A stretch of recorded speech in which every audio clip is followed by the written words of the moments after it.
ये कहानी एक ऐसे कपल की है जो स्पेस में सालों के लिए फंस जाते हैं। फिर उन दोनों के साथ जो होता है उसे देख के आपके भी होश ही उड़ जाएंगे। मूवी की स्टार्टिंग में हम एक स्पेसशिप को देखते हैं जो अंतरिक्ष के अंदर अपने 120 सालों के लंबे सफर को तय कर रहा होता है और उस शिप के बाकी सभी पैसेंजर्स 90 साल बाद अपनी नींद से उठेंगे। उस स्पेसशिप का मिशन था कि वो इंसानों को अर्थ जैसे एक दूसरे ग्रह पर पहुंचाए, जिसमें अभी भी उसे 90 सालों का लंबा सफर तय करना था। और इतने लंबे सफर के दौरान इंसानों की एज न बढ़े, इसलिए उन्हें एक स्पेशल मशीन के अंदर रखा था जो उनकी बॉडी को 120 सालों तक प्रिजर्व करके रखने वाली थी और उनकी नींदें तभी खुलती थी जब वो उस ग्रह पर पहुंच जाते। स्पेसशिप अपने 30 सालों के सफर को पूरा कर चुका था, लेकिन तब हम देखते हैं कि उस स्पेसशिप के सामने बहुत बड़े बड़े पत्थर थे जिन्हें हम एस्ट्रॉयड भी कहते हैं। दोनों के बीच में टक्कर हो जाती है, जिसके बाद स्पेसशिप के अंदर बहुत सारे फेलियर्स भी आते हैं। लेकिन ये स्पेसशिप बहुत ज्यादा एडवांस होता है, उसके अंदर का सेल्फ रिपेयरिंग सिस्टम उसको अपने आप ही रिपेयर कर लेता है और कुछ ही देर बाद वो स्पेसशिप दोबारा से रिस्टार्ट भी हो जाता है। अब इसके बाद हम देखते हैं कि उस स्पेसशिप के टक्कर की वजह से एक पैसेंजर का स्लीपिंग पॉड खराब हो जाता है और वो अपनी 30 साल की गहरी नींद से उठ जाता है। उस पैसेंजर का नाम था जिम। शुरुआत में तो उसे बहुत चक्कर आ रहे थे, लेकिन उसकी बॉडी धीरे धीरे नॉर्मल होने लगती है। जिम उस हॉल के अंदर आता है जहाँ पर सभी क्रू मेंबर्स को अपना सफर पूरा होने के बाद एक साथ मिलकर मीटिंग करना था, लेकिन उसे पता चलता है कि उस हॉल के अंदर कोई भी नहीं है। लेकिन उस शिप का AI सिस्टम जिम से ऐसी बातें कर रहा था जैसे उस शिप के अंदर बहुत सारे लोग हैं। जिम को शक हो जाता है कि यहाँ पर जरूर कुछ न कुछ प्रॉब्लम है, इसलिए वो शिप के बाकी पैसेंजर्स को ढूंढने लगता है। शिप के हर एक कोने को ढूंढने के बावजूद भी उसे एक भी इंसान नहीं मिलता। जिम बहुत ही ज्यादा घबरा जाता है और कंट्रोल रूम में मदद मांगने के लिए जाता है, पर कंट्रोल रूम को बिना क्रू मेंबर की ID के एक्सेस करना नामुमकिन था। इसके बाद जिम सिस्टम से स्पेसशिप की लोकेशन की डिटेल्स निकालता है और उसे पता चलता है कि वो अभी अपनी मंजिल से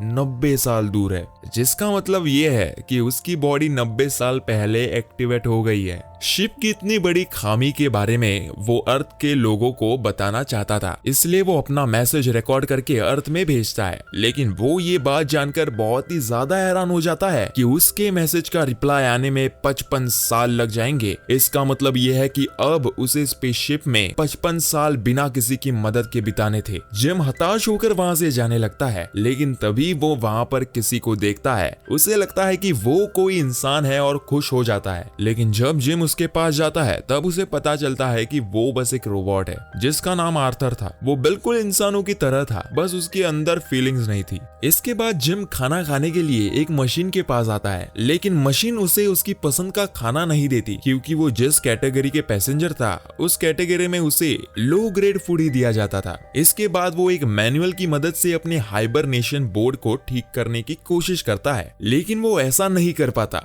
वो कंट्रोल रूम को भी एक्सेस करने की कोशिश करता है, लेकिन उसकी दीवारें इतनी ज्यादा मोटी होती है कि उसे तोड़ना असंभव था। स्पेसशिप के फंक्शन में भी अब खामी आने लगी थी। जिम आर्थर से कहता है कि शायद वो अपनी पूरी जिंदगी के लिए स्पेसशिप में फंस गया है और शायद अकेला ही यहाँ पर मर जाएगा। आर्थर उसे कहता है कि इंसानों की यही खामियां है। इंसानों को हमेशा वो चाहिए होता है जो उनके पास नहीं है। जब हमारे पास कोई ऑप्शन नहीं है तो बेहतर यही है कि जो हमारे पास नहीं है उसके बारे में सोचना बंद कर दे और जो हमारे पास है उसके साथ खुशी से रहना सीखे। अब शिप के अंदर करने के लिए बहुत कुछ था, इसलिए जिम उसके साथ जो हुआ उसे भूलकर एक नई सिरे से जिंदगी शुरू कर चुका था और पहले से ज्यादा खुश रहता था। लेकिन अब वो इतना ज्यादा बोर हो चुका था अकेले रहकर कि उसने सुसाइड करने की सोच ली। इसलिए वो बिना स्पेस सूट पहने वो एक मेन दरवाजे को खोलने जाता है, लेकिन वो बहुत ही ज्यादा घबरा जाता है और वहां से भाग जाता है। लेकिन वो भागते वक्त गिर जाता है। उतने के बाद वो एक स्लीपिंग पॉड को देखता है जिसके अंदर एक लड़की थी जिसका नाम अरोरा था, और जैसे ही जिम उसे पहली बार देखता है वो उसे पसंद आ जाती है। इसके बाद जिम उसका इंटरव्यू देखते देखते अपना पूरा समय उसके साथ बिताता है।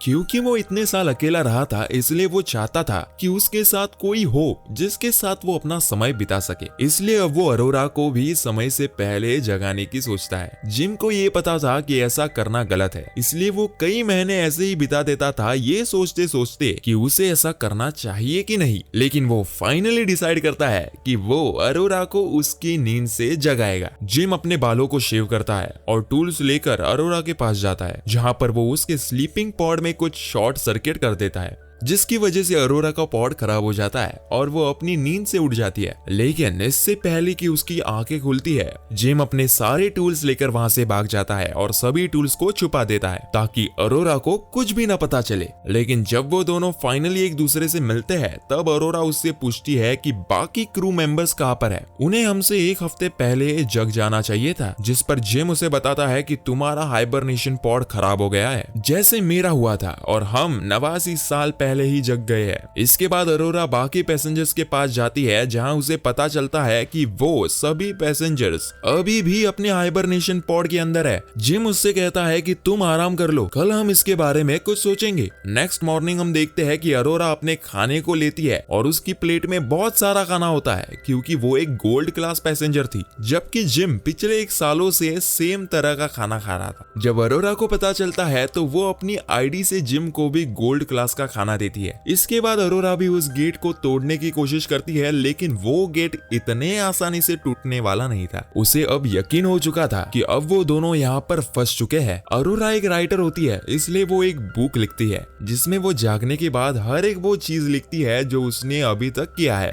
अरोरा उससे पूछती है कि क्या यहाँ पर और कुछ करने के लिए है क्या, तो जिम उसे सब कुछ दिखाता है। दोनों अब सभी बातें भूलकर अपनी जिंदगी को एंजॉय करने लगते हैं। जिम भी अब पहले से ज्यादा खुश था। धीरे धीरे वो दोनों एक दूसरे के करीब आने लगते हैं। फिर एक दिन जिम अरोरा को डेट के लिए ले जाता है। दोनों साथ में खाना खाते हैं और खाना खाने के बाद जिम अरोरा को स्पेसशिप के उस सेक्शन में लेकर जाता है जहां पर एक ऐसा स्पेस सूट होता है जिसे पहनकर वो इस स्पेसशिप के बाहर जा सकते हैं, और इसी के साथ दोनों अब स्पेस में तैरते हैं और धीरे धीरे दोनों और नजदीक आ जाते हैं। ऐसे ही समय आगे बढ़ता है और दोनों को एक दूसरे से प्यार हो जाता है। अब अरोरा का बर्थडे आता है और उस दिन जिम अरोरा को प्रपोज करने का सोचता है। दरअसल जिम अरोरा को एक अंगूठी देना चाहता था। वही दूसरी ओर बार में अरोरा और आर्थर बातें करते रहते थे, पर बातों ही बातों में आर्थर अरोरा को बता देता है कि जिम ने ही उसे हाइबरनेशन पॉड से उठाया था। ये जानकर वो बहुत ही ज्यादा शॉक हो जाती है, क्योंकि जिस पर उसने सबसे ज्यादा भरोसा किया था उसी ने उसे धोखा दिया है। अब अरोरा जिम से बात करना बंद कर देती है। वो उस पर इतना ज्यादा गुस्सा होती है कि जब एक रात जिम सो रहा होता है, वो उसके पास जाकर उसे बहुत मारती है। वो जिम को जान से मार देने वाली थी, लेकिन वो खुद को कैसे भी करके कंट्रोल कर लेती है। नेक्स्ट मॉर्निंग जिम कन्फेस करता है कि हाँ, उसने ही गलती करी है, पर उसके पास कोई और चारा भी तो नहीं था। 1 साल तक अकेले रहने के बाद वो पागल सा हो गया था, पर अरोरा उसकी एक नहीं सुनती और उसी के ऊपर चिल्लाने लगती है। ऐसे ही कई महीने बीत जाते हैं। अरोरा जिम से बात ही नहीं करती है। एक रात जब जिम अपने रूम के अंदर होता है, तब वो नोटिस करता है कि स्पेसशिप में कुछ खराबी आ गई है, लेकिन कुछ देर बाद वो अपने आप ही ठीक हो जाता है, इसलिए वो भी उसे इग्नोर कर देता है। हम देखते हैं कि जिम स्पेसशिप में बना रहा होता है और देखते ही देखते वो वहाँ पर एक पेड़ उगा देता है। अगले दिन जब वो लिफ्ट के नीचे आ रहा होता है, तभी लिफ्ट खराब हो जाती है। वो किसी तरह बाहर आता है। अरोरा अपना खाना लेने के लिए मशीन के पास जाती है, लेकिन मशीन उसके ऊपर सारा खाना फेंक देती है। उन दोनों को समझ नहीं आ रहा था कि ये क्या हो रहा है, लेकिन तभी उन्हें किसी की आवाज आती है। जब वो लोग पेड़ के पास जाते हैं, तब देखते हैं कि एक क्रू मेंबर जिसका नाम गस था, वो जिम के लगाए हुए पेड़ से बिल्कुल भी खुश नहीं था। वो उनसे पूछता है कि बाकी लोग कहाँ पर है।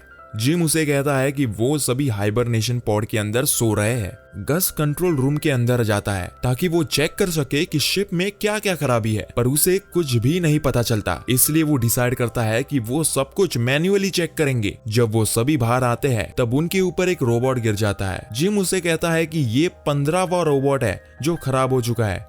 इसके बाद गस हाइबरनेशन पॉड को चेक करता है, जहां उसे पता चलता है कि जिम ने अरोरा के पॉड को खराब किया था। वो उससे पूछता है कि तुमने ऐसा आखिर क्यों किया। जिम उसे कहता है कि वो पिछले 1 साल से अकेला था, पर गस उसे कुछ भी नहीं कहता क्योंकि वो जानता था कि 1 साल अकेले रहने का मतलब क्या होता है। अरोरा गस से कहता है कि क्या आपको पता चल गया कि मेरे हाइबरनेशन पॉड को किसने खराब किया था, तो अब आप इसका क्या करेंगे। पर गस उसे समझाता है कि इसमें जिम की कोई गलती नहीं है। 1 साल तक अकेला रहना अपने आप में एक बड़ी बात है। पर तभी उसकी तबीयत बिगड़ने लगती है। जब वो अपने रूम के अंदर आता है तब वो देखता है कि उसके मुंह से खून निकल रहा है।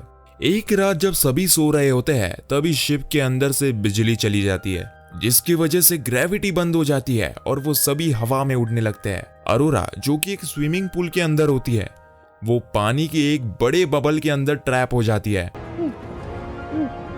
अरोरा का दम घुटने लगता है, लेकिन इससे पहले उसकी मौत हो, शिप दोबारा से रिस्टार्ट होता है और बिजली दोबारा आ जाती है। इसके बाद वो सभी पिछले 2 सालों में हुए शिप के फेलर्स को देखते हैं। तब उन्हें पता चलता है कि ये बहुत बड़ी समस्या है।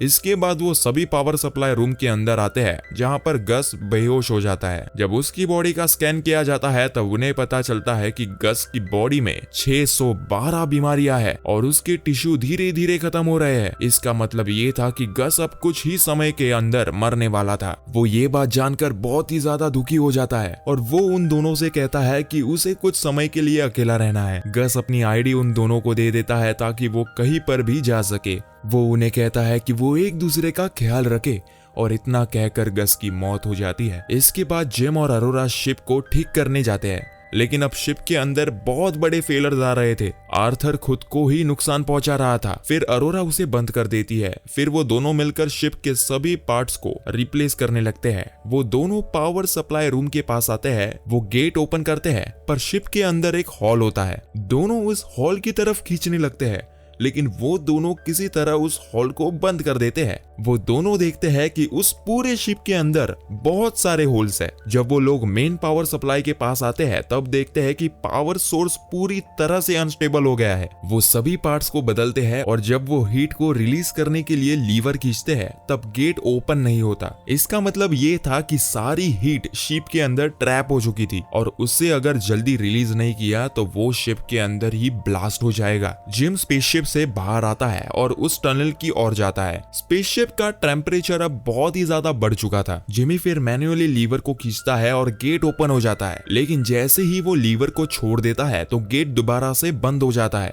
जिम समझ जाता है कि अगर उस गेट को ओपन रखना है तो उसे लीवर को पकड़ के रखना होगा, लेकिन इसमें प्रॉब्लम ये थी कि सारी हीट उसकी बॉडी को पास होकर जाती थी, जिसमें उसकी मौत भी हो सकती थी। जिम अरोरा से कहता है कि वो अंदर वाली लीवर को खींच दे, लेकिन अरोरा उसे कहती है कि वो ऐसा नहीं कर सकती। पर शिप का टेम्परेचर बहुत ज्यादा बढ़ गया था, इसलिए अरोरा को वो लीवर खींचना पड़ता था और उस शिप की सारी हीट जिम के बॉडी से गुजरते हुए बाहर निकल जाती है।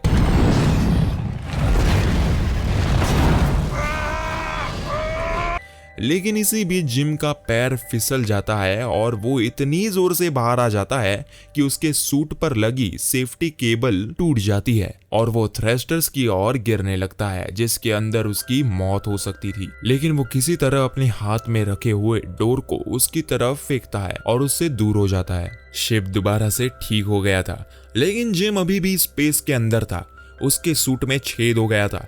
धीरे धीरे उसका ऑक्सीजन भी खत्म हो गया था। अरोरा उसे बचाने के लिए स्पेसशिप के बाहर आती है। वो उसे ढूंढ लेती है, लेकिन वो उससे बहुत ही ज्यादा दूर होता है। वो किसी तरह उसके पास पहुंचने लगती है, लेकिन जैसे ही वो जिम के पास पहुंचती है तब सूट में लगा केबल उसे पीछे खींच लेता है। अरोरा अब रोने लगती है क्योंकि उसे लगा कि शायद जिम अब जा चुका है, लेकिन तभी वो उसके केबल को देखती है जो जिम से अटैच था।